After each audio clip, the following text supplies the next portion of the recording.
and welcome back to the third segment of the Environmental Justice Podcast, where we have been discussing the relationship between religion and the environment.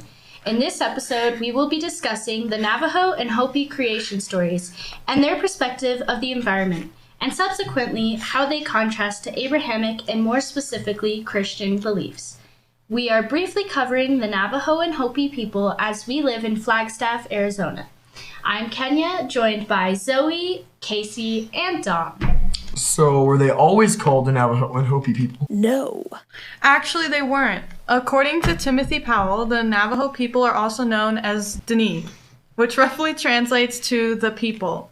16th century Spanish invaders first referred to them as Apache de Navajo, which means Apaches who cultivate fields, which is now translated to Navajo in English.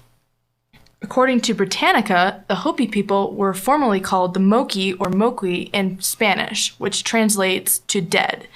And it is unsure how Moki came to be in their name. Hopi has multiple translations, but is mainly interpreted as a person who is peaceful or civilized. Now that we know a brief history of their names, what are the Navajo and Hopi creation stories? Before I dive into the Navajo creation story, it is important to note that there are a lot of similarities and overlaps between the Navajo and Hopi creation stories, as well as other Native American stories.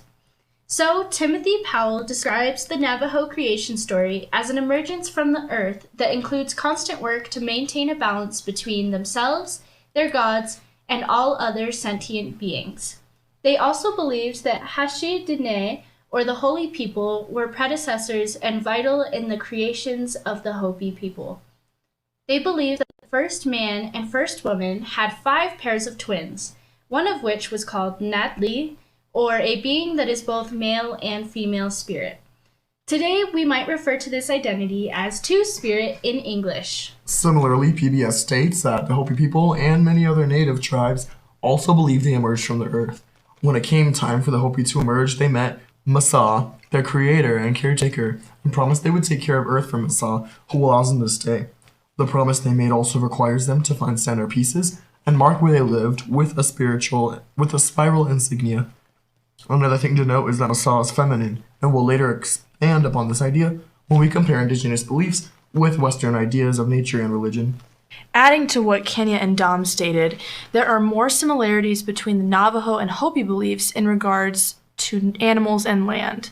The Navajo people believe that animals have divine wisdom and even believe that people originally had animal features in the beginning, creating a kinship between animals and humans.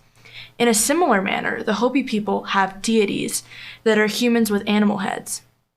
Many native people, including the Navajo and Hopi people, view land masses such as mountains to be sacred and significant.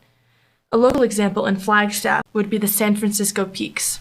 They are believed to have Kachina spirits. Unfortunately, there is a ski resort that was built on them years ago, and they currently use reclaimed water both spiritually and physically polluting as it slowly erodes the mountains. So, how do these beliefs compare to those of Abrahamic faiths?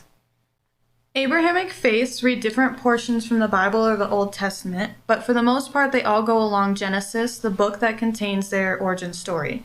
As we talked about in the last episode, Genesis states that the earth and all things on it were a gift for humans, and humans were given dominion over animals. This belief directly contradicts and clashes with those of the Navajo and Hopi people.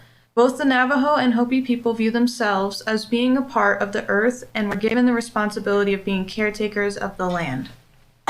No. And I would like to quickly tie in how we previously discussed that Masa is feminine, and Christians and other Abrahamic religions tend to view their God as a man. While discussing this, it is important to understand that it is the West that views femininity as submissive, with phrases like Mother Nature and Mother Earth. It is then imperative to understand that indigenous people don't tend to view femininity as necessarily submissive, as their creator Masa is feminine. In stark contrast, my professor in my religions class always says that if God is male, then male is God. This directly correlates with the idea that humans were given dominion over all the plant animals and the dominion theory that we talked about in our first episode. And therefore, any actions that could potentially harm the environment are dismissed, especially since nature is considered feminine and believed to just submit to the acts of man. Why is it important to talk about the Navajo and Hopi beliefs? I mean, we're not closed-minded, first off. I'm just kidding. No. As Alden Woods discussed in the Arizona Republic, the Navajo and Hopi people have been forced to assimilate to Catholic and Christian beliefs through residential and boarding schools. There were 7, you hear that, 7, schools on Hopi land alone, all under federal control. Thankfully, the Hopi people were able to regain control of the schools, but there are still many schools on reservations and ways the government controls what they can and cannot teach today. Thousands were forced to leave their sacred land and homes for Europeans that traveled to America in the name of religious freedom with the Trail of Tears.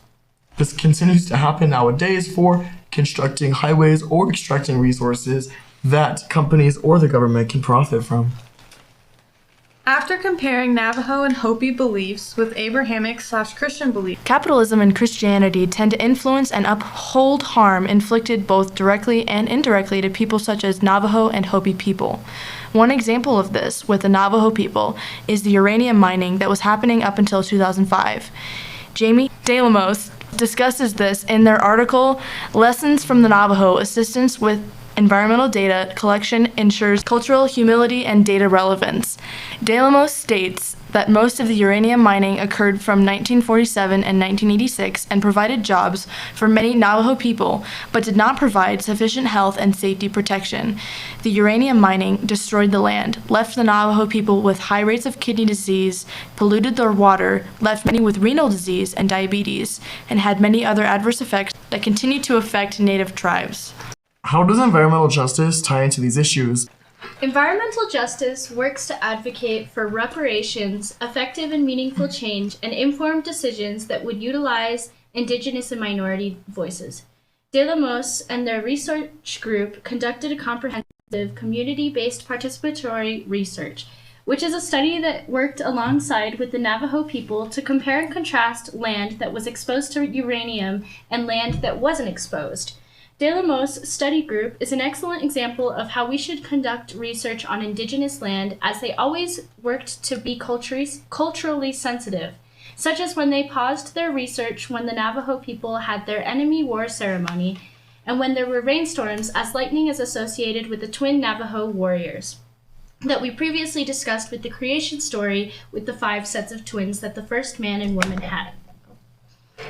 Environmental justice would take the data from the study and collaborate with the Navajo people to strive to make changes through lawmaking, giving Indigenous people power to make decisions for their land, and making reparations that would help undo the effects of pollution. So what are some of the things we want people to take away from this episode? it's important to understand that Indigenous peoples' beliefs foster a deep connection to the land, whereas many Abrahamic religions tend to feel separated from the land, as they believe they were given dominion over it. These relationships to the land directly affect environmental attitudes and decisions. The government and many companies tend to be guided by Christian ideologies, and this is evident in the ways that they interact with Indigenous land. An example of this would be the uranium mining we discussed that negatively affected Navajo people's land and health. Environmental justice is the attempt to make reparations, fight for legislation that protects people, and give people the power to make culturally sensitive decisions. It is important to talk about Indigenous people when it comes to environmental issues, as they have and continue to be disproportionately affected by harmful environmental practices.